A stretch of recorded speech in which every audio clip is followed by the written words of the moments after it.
Assalamualaikum warahmatullahi wabarakatuh. Jumpa lagi dengan saya Dina Sulampita. Hari ini saya akan memperkenalkan alat dan bahan sulam pita. Teman-teman masih banyak yang bertanya kepada saya, apa saja alat dan bahan untuk sulam pita itu. Di sini saya akan memperlihatkan beberapa jenis ukuran pita. Pita itu macam-macam ya teman-teman. Ada yang ukuran ini, yang paling besar ini 5 cm. Ini 5 cm. Ada pita juga yang ukuran 4 cm. Ada yang berukuran 3 cm. Ada juga yang berukuran 2 cm. Lalu ada yang berukuran 1 cm. Ini yang kecil ukurannya 1/4 inci. Lalu yang paling kecil sekali ini ukurannya 1/8 inci. Sedangkan ini adalah pita dengan bahan organza. Dengan ukuran pita organza dengan pita satin ini sama, dia memiliki ukuran yang beragam. Hanya ini dari bahan organza, sedangkan ini dari bahan satin. Lalu alat dan bahan lainnya adalah tentu saja bidangan. Nah, bidangan ini sebenarnya ada beberapa diameter. Cuman yang sering saya pakai untuk menyulam adalah yang ukuran diameternya sekitar 25 cm. Ini ada yang dari bahan kayu, ada juga yang dari bahan plastik. Nah, kalau ini yang kecil. Jadi pemakaian bidangan ini adalah sesuai dengan kebutuhan. Kalau misalkan kain yang dipergunakan kainnya kecil, teman-teman bisa menggunakan bidangan yang kecil. Tapi kalau misalkan lebar kainnya yang teman-teman gunakan, misalkan teman-teman bikin kerudung sulam pita atau taplak meja, karena kainnya lebar, teman-teman bisa memakai bidangan yang ukurannya lebar. Lalu alat dan bahan apa lagi yang dibutuhkan? Yaitu pensil kain. Pensil kain ini gunanya adalah untuk menggambar pola di kain. Nah, pensil kain ini memiliki ciri khas adalah dia tidak perlu diserut, karena dia tinggal ditarik seperti ini aja untuk menyerutnya ini. Nah, kain yang terkena pola ini nanti kalau masih terlihat pensil kainnya ini nanti bisa dihapus jika tercuci air. Lalu alat bahan apa lagi yang dibutuhkan untuk menyulam pita? Yaitu jarum sulam. Jarum sulam yang saya gunakan ini memiliki ukuran lubang yang besar seperti ini. Nah, seperti ini jarum sulam. Lalu selain itu kita membutuhkan juga benang sulam untuk bikin batang pohon dan batang daun. Kita membutuhkan benang sulam.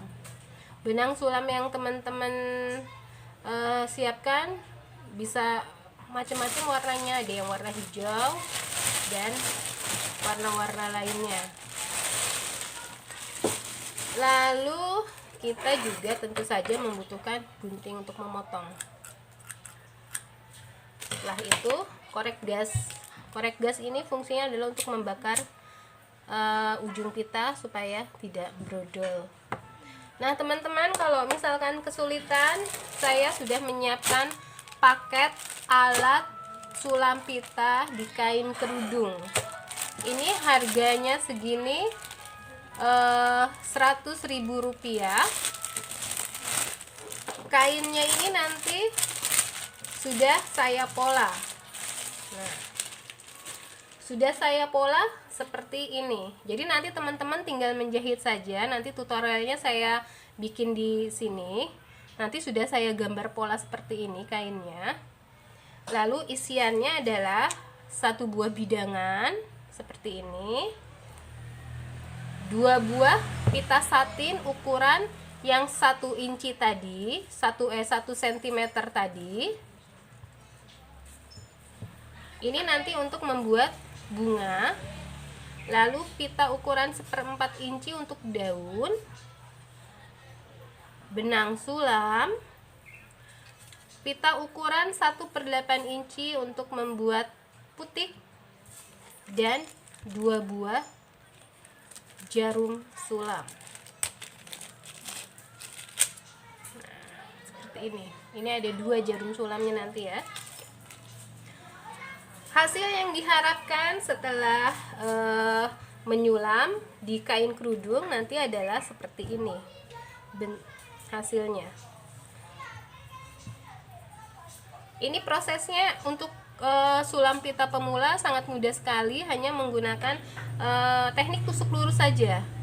Seperti video-video saya yang lalu sudah saya ajarkan teknik tusuk lurus, tusuk Prancis, dan tusuk daun, serta tusuk batang. Ini sudah saya ajarkan di video-video yang lalu, dan nanti akan terus saya ulang-ulang videonya supaya teman-teman bisa lebih paham dan bisa diikuti. Nah, seperti ini hasilnya. Bagus ya teman-teman.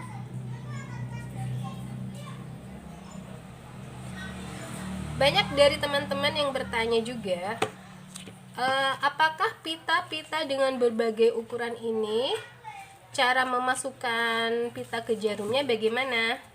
Nah, baik pita yang ukuran 5 cm, 4 cm, 3,5, 2,5, 1/4 inci atau 1/8 inci, kita masih tetap menggunakan 1 jarum yang sama, tidak ganti-ganti jarum. Nah, saya berikan contoh cara memasukkannya ya. Ini adalah pita yang kecil. Pita yang kecil mungkin lebih mudah ya teman-teman. Nah, seperti ini ya. Masukkan. Nah, tusukkan. Lalu gunting kira-kira 1 cm atau 1 meter atau sesuai kebutuhan. Lalu ujungnya teman-teman bakar. Fungsi membakar di sini adalah supaya tidak brodol. Lalu simpul mati dengan cara menekuk 2 kali tekukan. Lalu cara menyimpulnya seperti ini dan cara memasukkannya seperti ini. Ini dengan pita yang kecil. Bagaimana dengan pita yang besar? Pita yang besar sama saja. Ini saya pakai yang langsung yang besar ya. Ini pakai yang 5 cm. Ini yang 5 cm ya, pita yang besar. Bagaimana cara memasukkannya? Sama saja. Sekarang kita gunting serong dulu ujung pitanya. Memakai gunting kain. Nah, setelah digunting serong seperti ini jarum yang tadi ya, kita masukkan seperti ini teman-teman. Kita masukkan.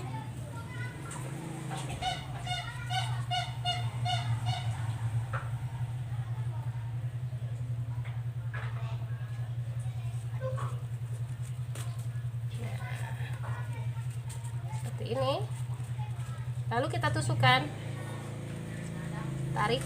Nah, ini seperti ini cara memasukkannya. Lalu seperti biasa, kalau kita sudah akan mulai menyulam, ujungnya juga tetap kita bakar supaya tidak brodol. Lalu kita tekuk, bisa 1 kali atau 2 kali tekukan ya teman-teman. Lalu kita tusukkan ujungnya. Lalu terbentuklah sebuah simpul seperti ini.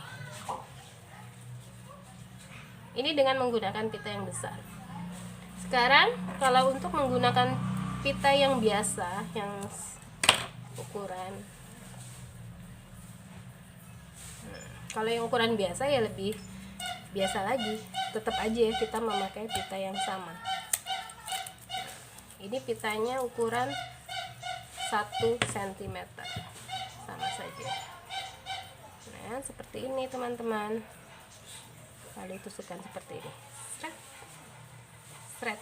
Nah, lalu kita gunting sesuai kebutuhan. Kita gunting ujungnya, kita bakar. Lalu kita tekuk 2 tekukan untuk membuat simpul. Nah, seperti ini hasilnya. Mudah bukan? Oke, teman-teman, kalau ada yang mau order paket alat dan bahan sulam pita seperti ini, nanti bisa kunjungi Facebook saya Dina Sulampita, atau teman-teman bisa WA ke 081329479994. Selamat belajar sulam pita. Jika bersungguh-sungguh, kita pasti bisa. Semangat ya!